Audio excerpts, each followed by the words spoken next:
Let's welcome the renowned psychologist, AI Adler. Hello, Mr. Adler. Hey, brother.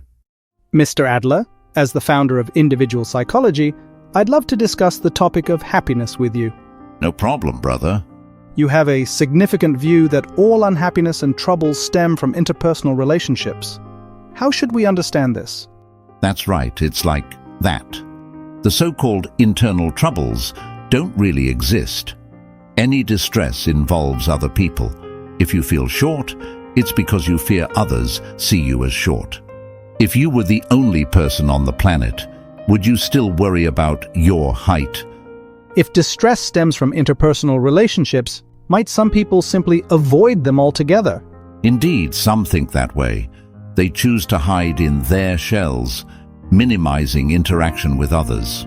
In case of rejection or hurt by others, they might console themselves with their own flaws, thinking they'd be likable if not for that flaw. If they use their misfortune as a weapon, then they will always need it. Using misfortune as a weapon? That's a sharp perspective. It's also what I refer to as the inferiority complex. Everyone has feelings of inferiority, but when we use some flaws as excuses, it becomes a complex. When someone can't accept the incapable self, they might opt for simpler ways to compensate, often by comparing with others as if they are superior, deluding themselves with false pride. Why do people have this mentality? Is it influenced by their family upbringing? The blame shouldn't be solely placed on one's upbringing.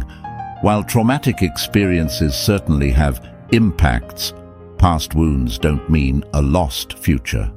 It's not the experiences themselves, but the meaning we assign to them that shapes our lives.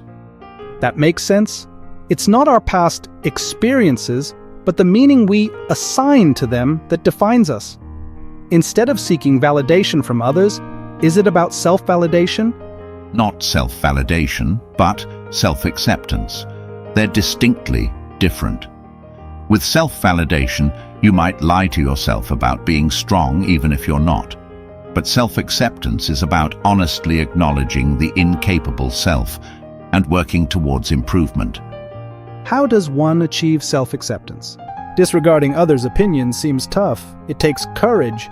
It indeed requires courage, even the courage to be disliked. Understand, we don't live to meet others' expectations, nor do they live for ours.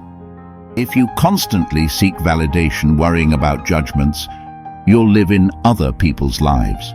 This very pursuit of approval suffocates our freedom. How can we translate courage into action? Do you have any suggestions? One might try to contribute without expecting returns. The ultimate goal in interpersonal relationships is to achieve a sense of community, like family, schools, workplaces. In a family setting, your happiness comes from being needed by family members. In a work setting, your happiness comes from creating value for the company. Thank you for your insights, Mr. Adler.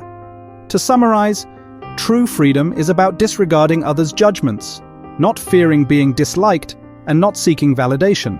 Every one of us has unique value and purpose.